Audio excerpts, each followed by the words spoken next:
I'm Michelle McKay with Galvanized Iron, and we are here with the man with the plan. Uh, he is the sole contributor to creating the Vietnam Army Grunt Museum. And Mike Lynd, I'm going to put it to you.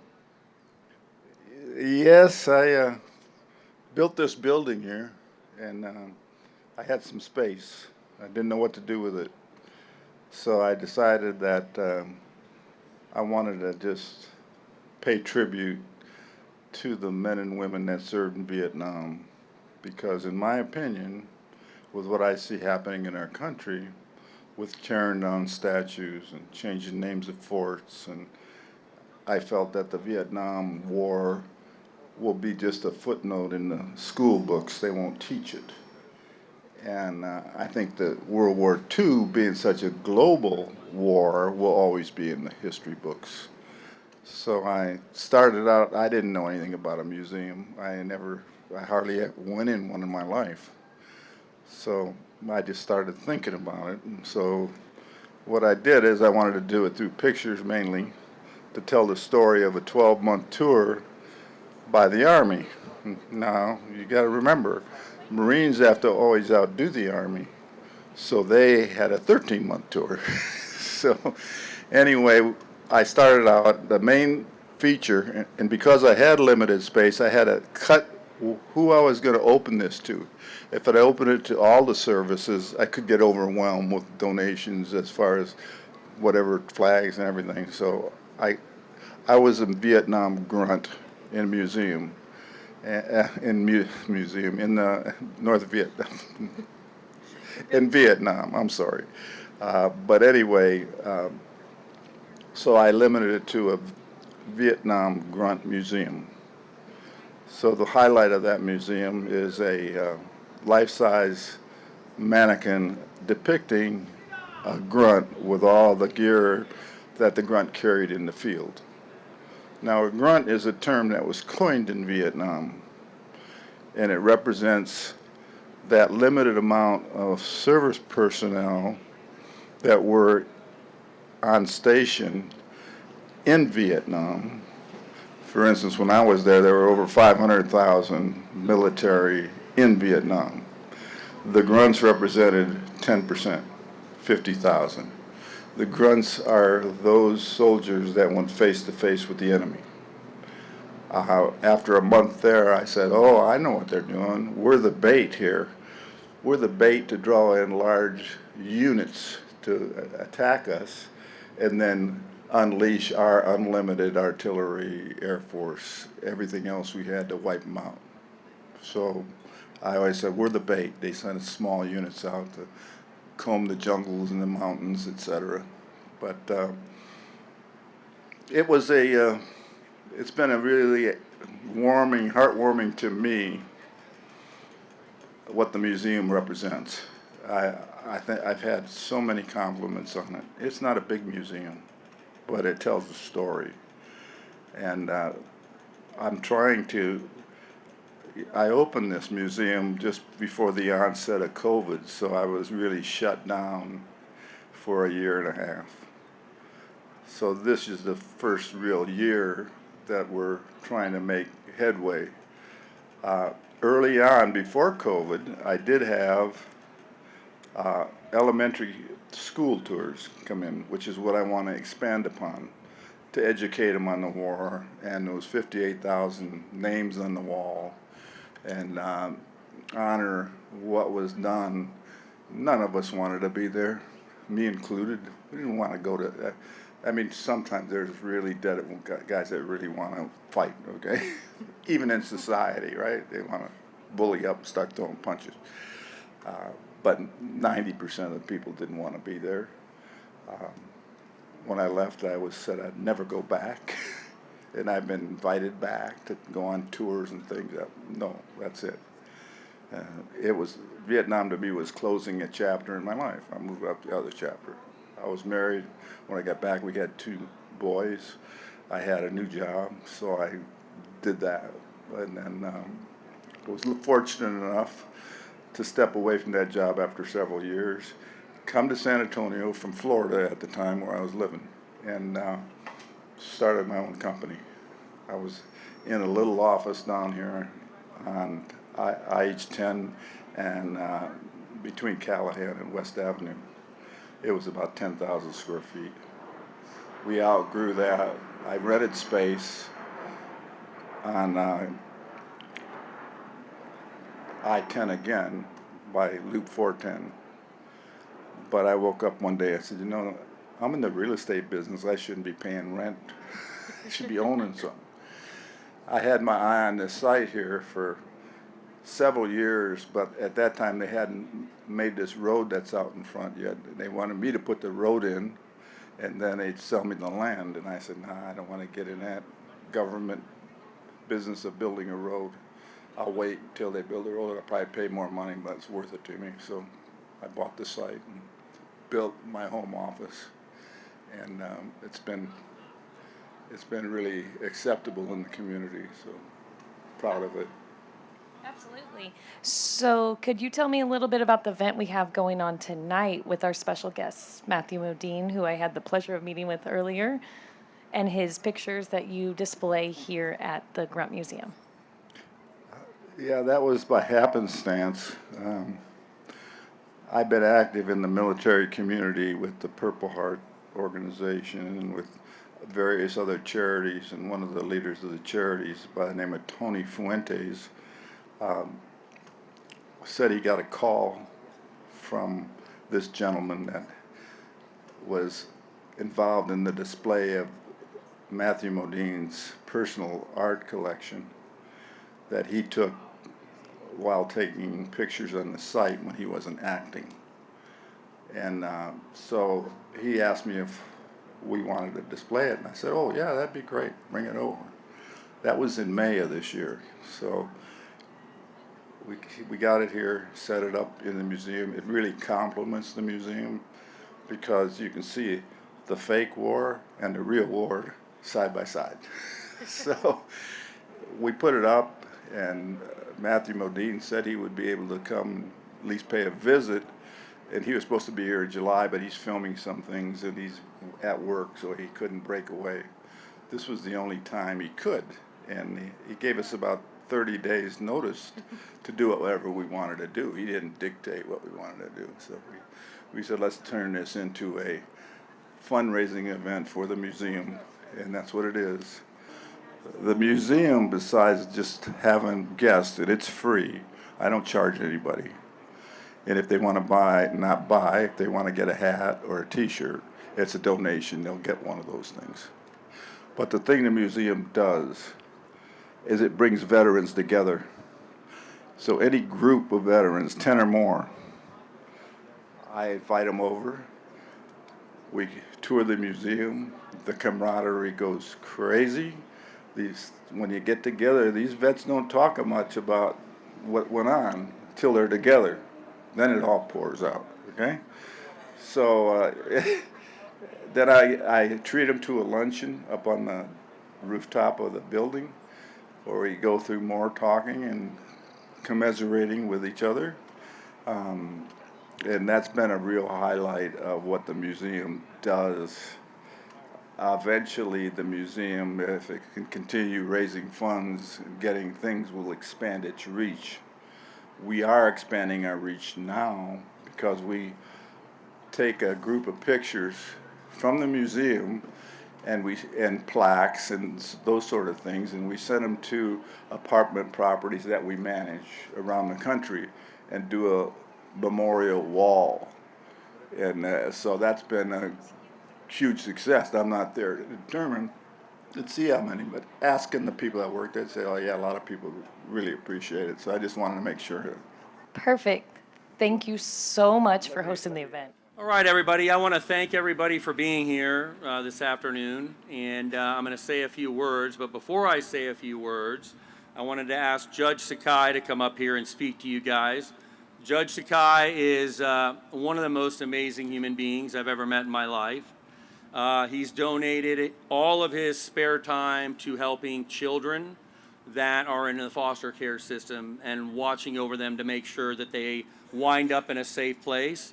And there's no better work on earth that I think you can do to that. And that's how we actually met Judge Sakai, was through a charity called the Forgotten Child, which provides toys, food, clothing to kids who basically don't have a home anymore. So anyway, Judge Sakai is running for the county judge, and we've gotten behind him in a big way, and we usually don't get political. It's a dicey situation when you're a business and you pick the wrong side and things don't go right and you suffer. So we try to stay out of that arena as much as possible. However, when the judge contacted me and told me he was running, he's what's right for San Antonio. He has a heart of gold, and anybody who devotes their life's work to helping kids can't be that bad. So anyways, without further ado, I'm going to let the judge say a few words, and then I'm going to come back on to talk a little bit about the event. All right, brother. Thanks, Judge. Thanks.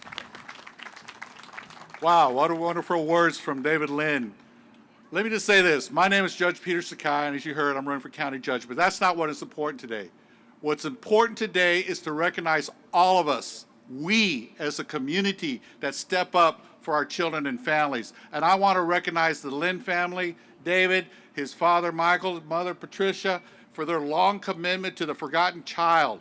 For over 26 years as a judge, I was always wondering how this lady, Synovia Coverson, who's since passed, would bring gifts every Christmas, every Thanksgiving, graduation, have a Bible for those kids that graduated from high school. And she would provide these gifts, and I'm like, man, where does this lady, she must be doing something illegal.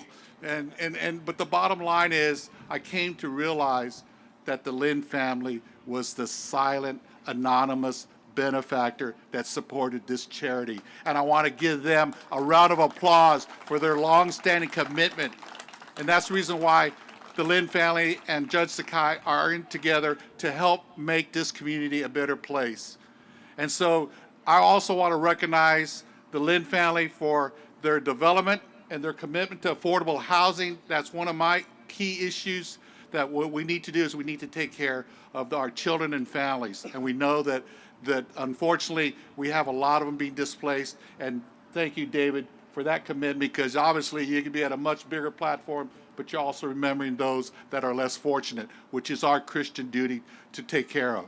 And so finally, I want to recognize the Vietnam Army Grunt Museum, and for the dedication and the history and the dignity and respect to give all our veterans. And I want to give all our veterans and that museum a round of applause, because they deserve for their commitment and sacrifice to country.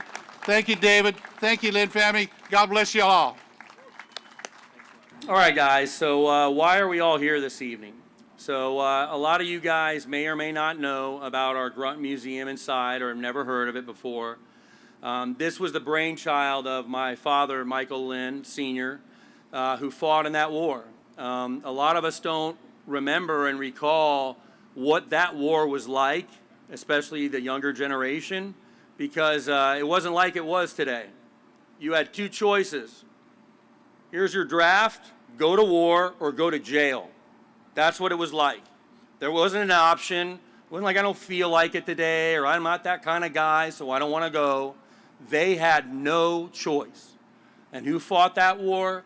A bunch of the poorest 18, 19-year-old kids in the country were sent to a place they didn't even know where it was, and they sacrificed everything for our country to have freedom. And then the worst part was, when they came home, it was a very unpopular war here in the United States, and they weren't treated very well at all. And that's the only war that we've ever been in where those troops and those people who served were treated like that. So my father, as he gets longer in his life, has looked back and said that his military service is the most profound thing he was ever a part of in his life, or ever will be. So with that, he said, you know what? I've always wanted to do something to give back to the men and women who fought alongside me in that war, because there's a lot of injustices that he saw with it. And one of the main injustices he saw with it is that entire war was fought by, 18 to 22-year-old kids, and they were all grunts, and they were the ones who paid the price. It wasn't the generals back in the, rear and all these other people. It was those people who fought in the war that were young and sacrificed their lives. 58,000 of them approximately died in that war. So my father wanted to create a special place here where those veterans and that war would not be forgotten, because in today's world, people like revisionist history, and when something wasn't popular or wasn't something that they like to hear, they just write it out of the history books like it never happened. But I promise you, all those families of those people who died in that war, they don't forget. And it's our duty for us not to let people forget it. And that's why this military museum was born. So now, what does the museum do? The museum, not only does it bring awareness to the war and keep it alive for those folks who fought in it, but on a regular basis each week we feed veterans for free. We have school tours at the museum. We give quilts and honor quilts, what they call quilting, to the men and women coming home from the war. One day we recognized all the nurses, the female nurses, who got no recognition for the war and their effort that they played in it. We had all of them here to the office and had a huge day and an event for them. Now I'm going to do a little bit of a shameless plug for a second, just to let everybody here know that our rooftop up here at Lynd is called Sunset Terrace. This event is actually being put on by that division of our company that rents that out in this entire parking lot for venues. We love to partner with nonprofits and help donate certain portions of what we get so they can raise money. So anybody who's got weddings or events or other things, please go online, look it up, sunsetterrace.com on the internet. You can go up there, you can see our venue and your next corporate event. If you want to have it, we'll roll out the red carpet like we did here and hold that for you.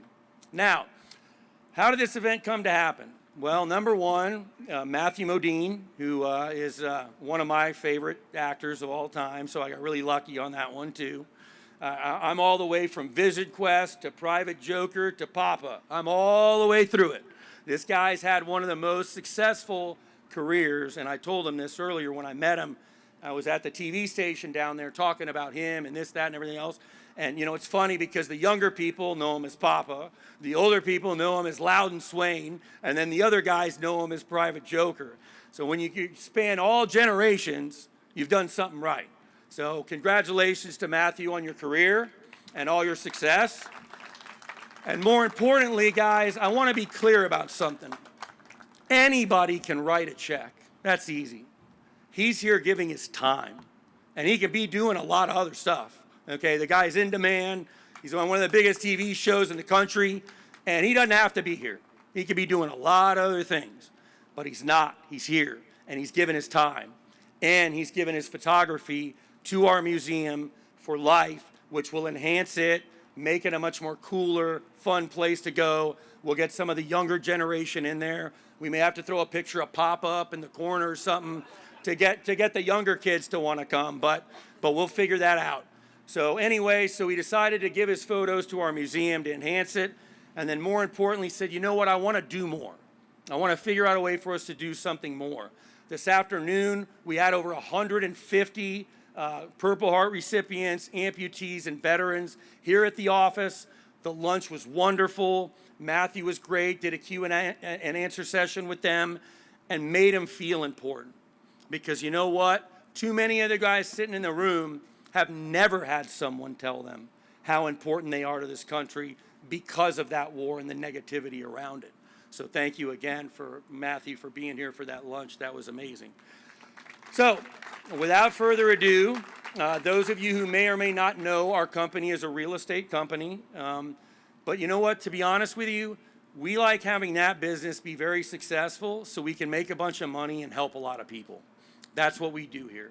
And if you are not a human being that reaches out to help somebody, I don't have a lot of respect for you, because I believe that's why we're here on this earth, is to be successful and help others be the best people they can be, because every single person that you do that for is a win for the world, because we produced a quality person.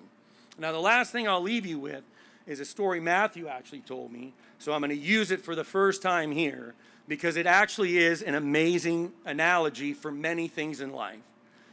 Here at Lynd, we work with disadvantaged youth. We give them scholarships to go to better schools so they're not in inner city schools. And when you help other people achieve them to be the very best they can be, he gave me an analogy, and this is a true story. I actually looked it up because I thought he was bullshitting me for a minute. But when I did, it is a real thing. So there's an experiment called the flea in the jar.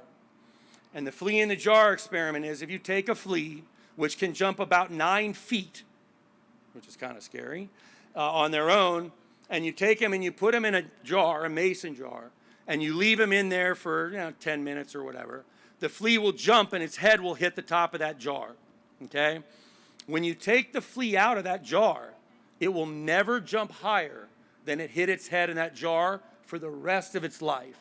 Why? It's limited. That's human beings. We place limitations on ourselves.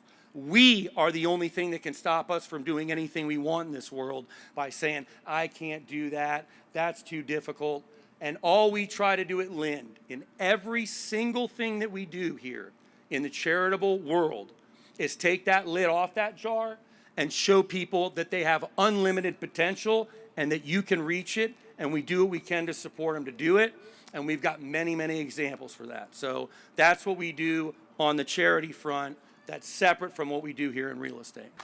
Semper Fi to my fellow Marines, and for everybody that served or had family members that served, thank you. My family, I'm the third out of 4 generations that have served.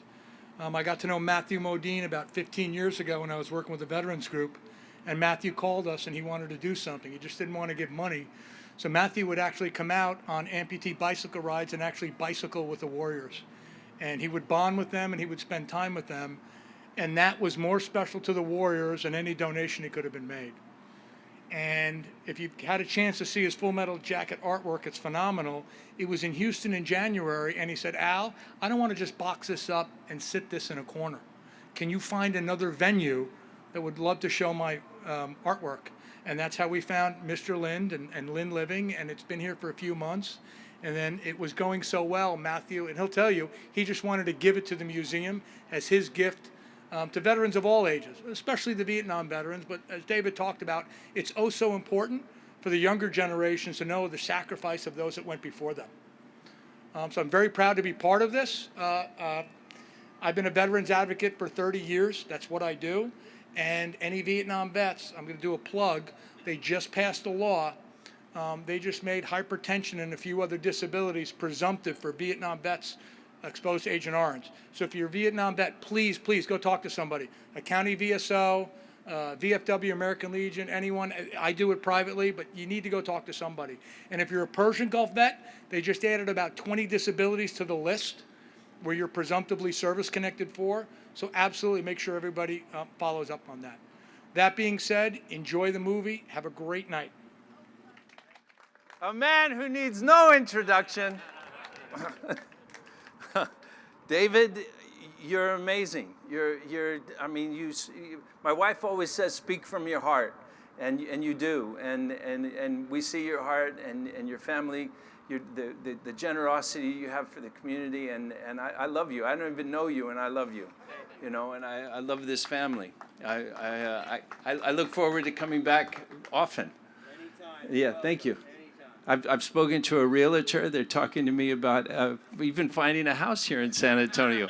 They say, why do you want to live in New York City and pay all those taxes? How many veterans here this evening? Oh my goodness. So, you know, one of the things that I don't identify with any particular religion. I'm spiritual, but I love when people look at their neighbor and they shake hands and say, thank you, I love you. So if you guys could all just sort of reach over and pat those veterans that just raised there and give each other some love, I think it's a really beautiful thing. Yeah, give each other a hug. Come on, take a minute, do that. And say thank you for your service. And Mr. Lynd, this is incredible. This entire event, everybody that's here, what Chris Jett has pulled together, with your guidance. I'm just tickled pink to be a small part of it. Thank you for providing a home for these photographs. The thing that I love about the Army Grunt Museum is that it's not a political anything. It's a place where we can celebrate the service of those people who participated in the war that you participated in, and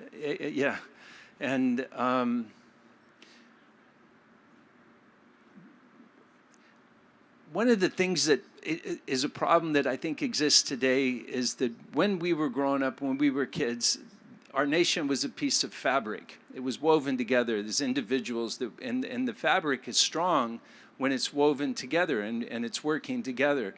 That we've kind of come undone, and we're becoming a lot of threads. And so I think that what we have with what you've created is the opportunity to remind us that we're a fabric. That as the judge said, that three of the most powerful words in our Constitution is "we the people."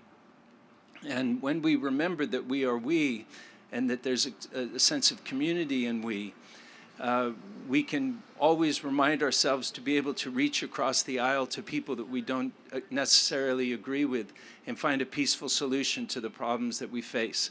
It's what makes our country great, and we just need to always remind ourselves that we may not agree with somebody, but they're still our friends and neighbors.